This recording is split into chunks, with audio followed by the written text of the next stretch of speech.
All right, good afternoon, everyone. My name is Stephanie Roberts. I'm a program analyst with the Office of Community Food Systems. Today, you'll be hearing from Pascal Jean and Star Harper Hicks, who support our Farm to School grant program.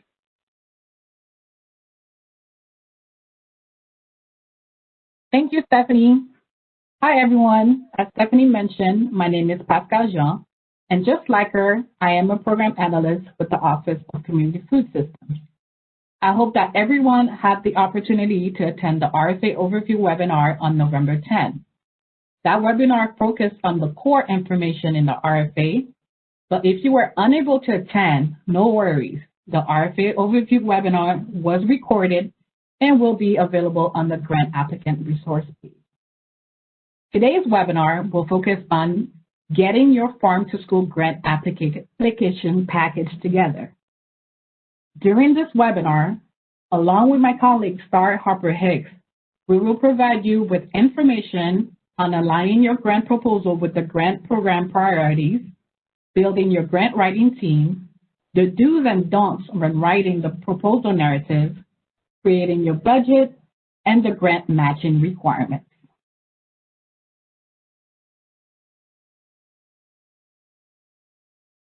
I want to take this time to remind everyone that the RFA is the primary reference document for the Farm to School grant opportunity, and you should carefully read it before beginning your application.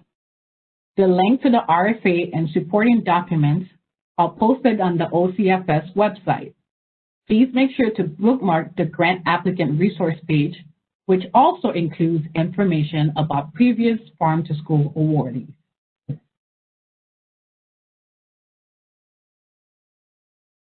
This section of the webinar will provide important information on how you as the applicant should align your proposal with the grant program and funding priorities.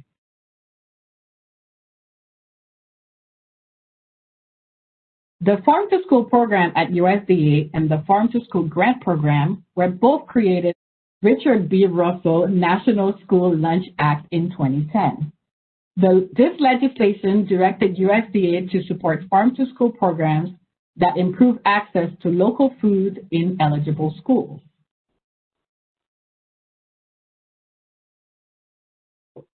The National School Lunch Act highlights several areas of focus. The Secretary of Agriculture is directed through the National School Lunch Act to ensure geographical diversity and equitable treatment of urban, rural, and tribal communities in the distribution of grant awards, given the highest priority to the projects that emphasizes the legislative priorities. Whenever possible, connect your grant application back to the legislative priorities highlighted here. This is especially important when writing your proposal goals. Make sure to address how they connect to the overall priorities of the Farm to School grant program.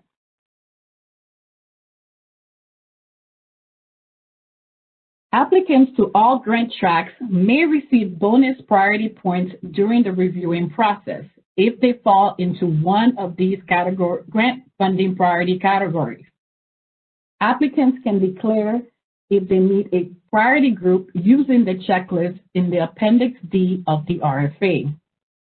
This document also describes how bonus points priority will be awarded. Note that these are not requirements for receiving an award, but rather priorities that will give your application a scoring boost. We would like to clarify that application from Indian tribal organizations and entities serving tribal communities are distinct priority areas. Indian tribe organizations applicants should indicate Indian tribe organization as the entity type on the Farm to School cover sheet, but entities such as nonprofits or eligible schools that serve tribal communities can still apply for priority points by declaring on the checklist that their project will serve a tribal community or communities, even though the organization is not formally an Indian tribe organization.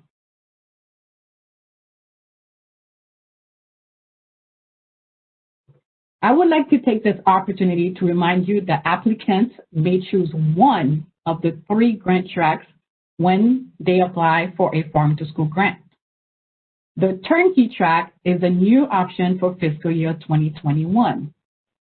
FNS identified common activities as well as some new opportunities within the Farm to School landscape and turned those into 4 possible projects, which are action planning, agricultural education curriculum, edible garden, and producer training. The available projects may be a good fit for a wide variety of applicants. Applicants to turnkey grants must choose one of the 4 projects and agree to complete all the required activities during the period of performance. Please note that each of the 4 turnkey projects vary in funding amount, period of performance, and to an extent, entity eligibility. For example, only state agencies may apply for the producer training project, but state agencies are not eligible to apply for the action planning, agriculture education, or edible gardens project. The producer training project is also unique in that its maximum award amount is set at $25,000, while the other projects may be awarded up to $50,000. Requests of amounts greater than those specified in the RFA will not be considered under the turnkey track.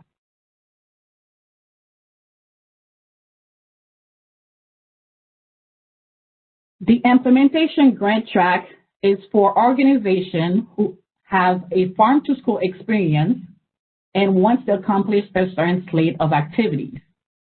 Implementation grant applicants may be interested in either a unique or innovative project or a multifaceted project that incorporates one or more elements found in the turnkey track, such as edible gardening and agriculture education. Only one application is permitted per applicant. Organizations interested in turnkey projects but who also want to create their own activity may find that implementation is more appropriate. Note also that the maximum funding amount for implementation grant is $100,000.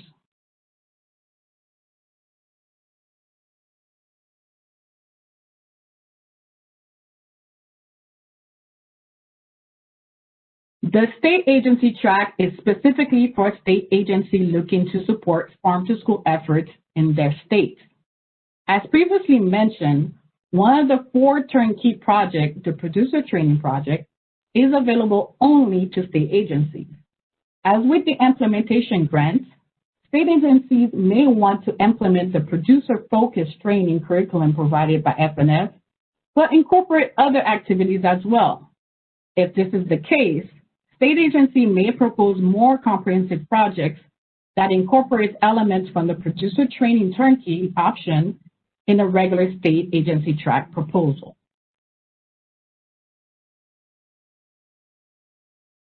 Now that you have chosen a farm to school grant track and determined your project integrated approach, the next important step includes identifying the appropriate partners to build your grant writing team.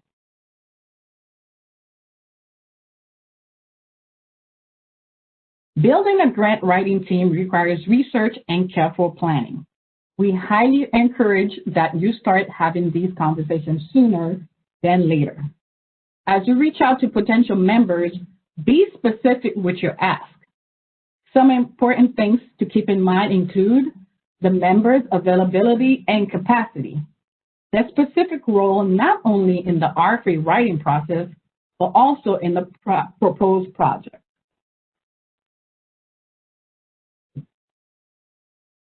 When it comes to choosing team members for your grant writing team, make sure to also reach out to members that can also offer a perspective that should be incorporated. For example, if you're planning to incorporate farm to school activities into the school standard curriculum, it will be appropriate to obtain teachers' input and buy-in prior to starting the new program. Now, my colleague Star Harper Hicks will provide you with important information that you need to know when writing a successful proposal. Thanks, Pascal. My name is T. Star Harper Hicks, and I am a contractor in the Office of Community Food Systems. I support the Farm to School Grants Program, and next I will be going over how to write a successful proposal narrative.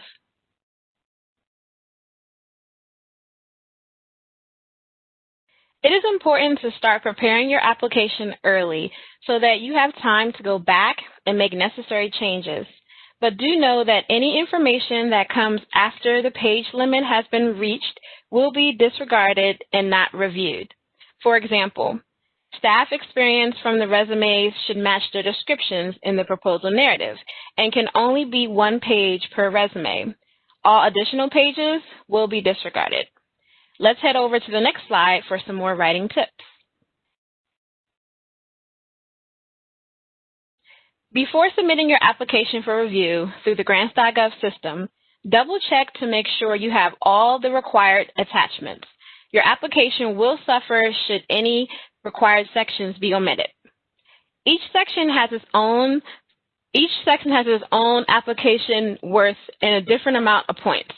And you can find more information on the point system for each section and how your application will be scored in sections 5.2.1 to 5.2.3 in the RFA.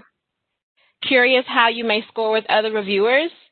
Finish completing your application and allow someone unfamiliar with your projects score and critique your application using the score sheets starting in section 5.2.1 of the RFA.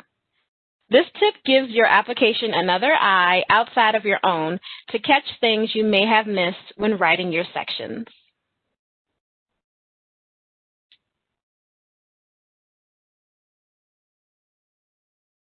Implementation and state agency applicants are required to use the objective listed here, which you can also find in section 1.3.2 of the RFA. Applicants to the implementation and state agency track may propose any combination of activities that align with the required Farm to School Grant Program objective stated here.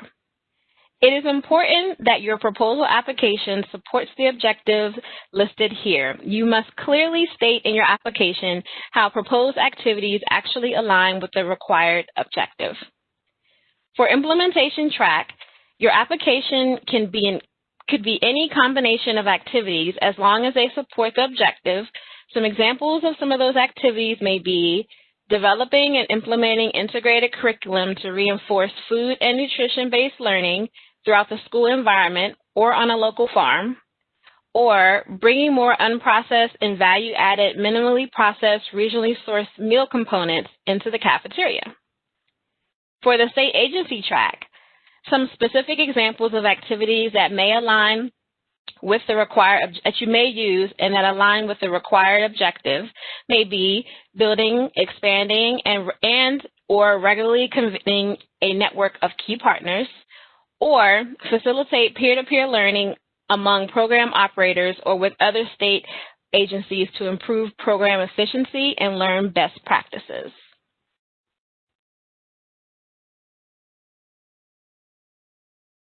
Demonstrating your organization's capacity to successfully implement your project is critical. However, don't forget to describe how the past success will translate into success at implementing Farm to School. For turnkey applicants, you want to first identify the target population for your project while describing the Farm to School initiatives within the participant population and explain how your proposed project aligns with your overall Farm to School plan. This will allow the reviewers to see the full picture of your organization background and how it fits in your proposed plan. For implementation and state agency applicants, you must also first identify your target population while also mentioning all relevant information that tells the status of your Farm to School initiatives in your organization. You want reviewers to know you have relevant experience implementing Farm to School activities. For example, if you have planned trainings or implemented curriculum development or procurement strategies, then state those in this section as proof that your organization is equipped to successfully execute the proposed project. In a nutshell, for all grant types, applicants should clearly align your organization's experience with your current proposed project, including any farm-to-school initiatives you have been a part of in the past.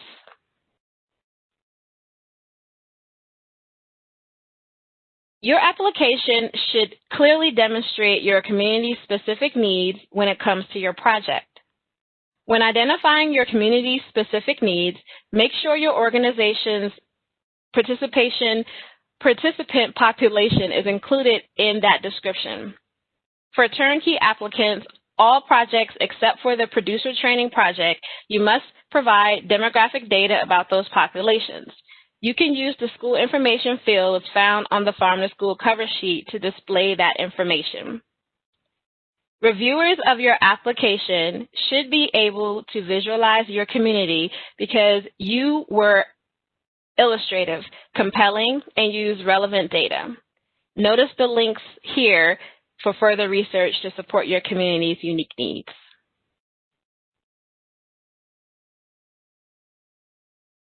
The project work plan narrative and table section is worth 50 points in the turnkey grant type and 30 in the implementation and state agency tracks, but are equally valuable in setting the stage for your project and its deliverables.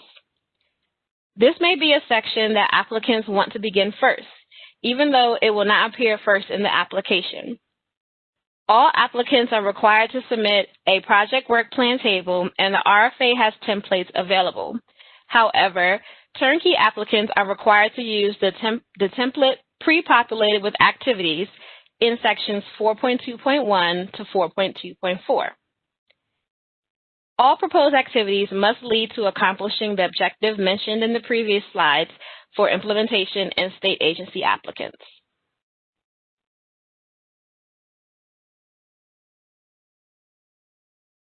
If a staff member wears multiple hats and they have been assigned a lot of responsibility in this project, be clear what percentage of their time will be allocated to the project.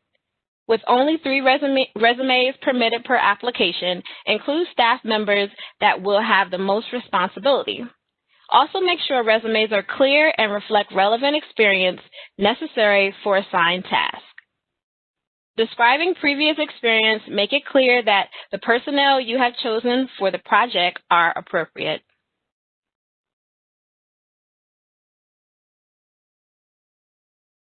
Take measurements at the start of the project so it will be clear how much growth has occurred. Your application should be specific with what data will be collected, when will the data be collected, who will collect and analyze the data, and how will the data be collected, as in what instruments, tools, or surveys. Be sure to mention what toolkit you might use to collect data. You don't have to commit to building your own resource from the ground up when you can find ones that are already out there.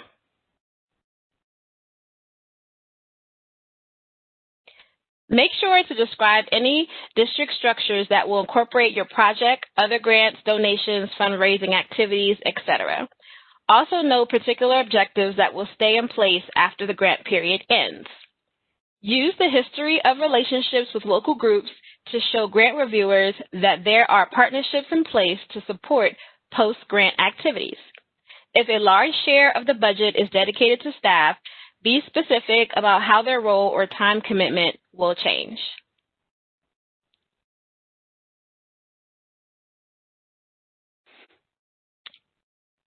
Letters of commitment pertain to all applicants. When choosing what letters of commitment to include in your application, consider key partners, contractors, or support organizations who have played an explicit role in executing the proposed project, and key stakeholders. For example, a nonprofit working with schools to increase local procurement include a joint support letter from the food service director of the target schools. Or a school seeking to launch integrated agriculture education include a support letter from the school administrator. And remember, these letters are different than your match letters. Now we'll pass it back to Pascal to talk to you about your budget and budget narrative portion of your proposed project. Thanks, Star. The next couple of slides will focus on the required budget form and the budget narrative.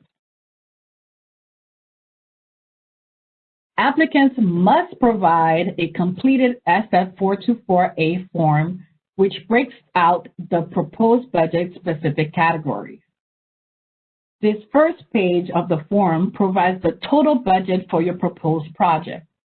The federal amount request is noted on line 1, which is under column E under the new or revised section. And the second line is the non-federal, which is the matching fund. That's the total that the applicant is proposing to contribute. The non-federal matching fund amount should be listed on line 2 in column F. The form will total the two amounts for the overall request budget total as shown on this example. In this page of the SF-424A, you will provide a breakdown of the federal amount requested and the non-federal match by budget category.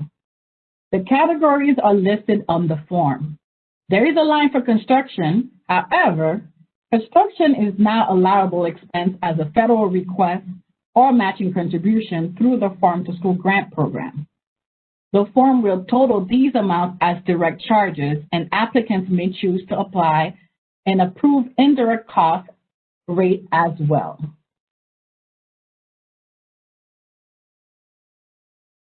The purpose of the budget narrative is to explain and justify the estimated cost by line items or category related to the proposed project. The budget narrative should be formatted using the budget categories listed in the SF-424A, which includes personnel, fringe, travel equipment, supplies, contractual, others, and indirect costs only. Contractual expenses related to those budget categories are contractual costs and should be listed under the contractual budget category. Couple of things to keep in mind when writing your budget narrative. Turnkey grant applications are encouraged to use the budget form located in Appendix D of the RFA. Make sure that any mathematical calculations are correct. Clearly explain the links between the budget items and the project goals and objectives. Cross-check the budget narrative and proposal narrative to ensure that the requested funding is consistent with the item description in the proposal narrative. Estimates are fine, especially when included in the explanation of how they were calculated. Distinctively label each item purchased with federal funds and those purchased with matching funds. For 24 months proposal, please separate the first and second year expenditures. Line item budgets without any accompanying budget narrative could receive much lower score and could require additional clarification. Make sure to review the sample budget narrative available in the grant applicant resource page.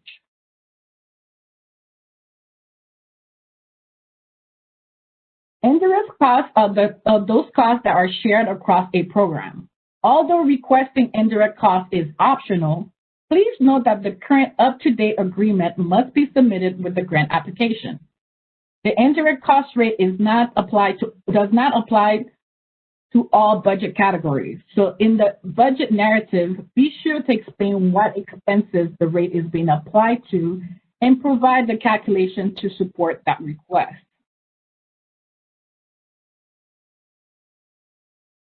All applicants are required to provide a match no less than 25% of the total budget that can only come from non-federal sources.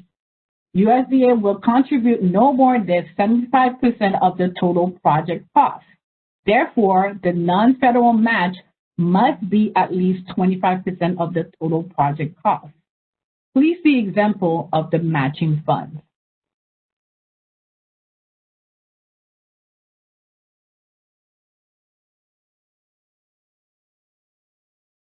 Here are examples of matching contribution. In your budget narrative, you should place a monetary amount on each type of contribution, example, equipment, volunteer time, and as with other federal requests, provide a calculation that shows how the total amount was derived. If it's a piece of equipment that you already have on hand, just note that it is a current inventory and it is in estimated value. I will now pass it back to Star that will talk to you about our resources. Thanks, Pascal. There are many resources available to you on the Farm to School website that is listed in this slide. We have a variety of fact sheets, guides, and recorded webinars there for your reference. I will highlight a few of them now that might be of interest when working on your grant and partnering with schools. Familiarize yourself with our grant applicant resource page. See the image of the resources page website here. You can find some getting started guides, application templates, as well as the recordings of this webinar and the previous one, which will be available within another week.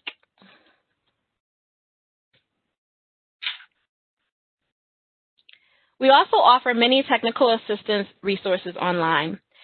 OCFS has developed more than 20 fact sheets to support various farm to school stakeholders, from incorporating local food to school cafeterias to gardens and tribal communities. We offer fact sheets on a wide variety of farm to school topics.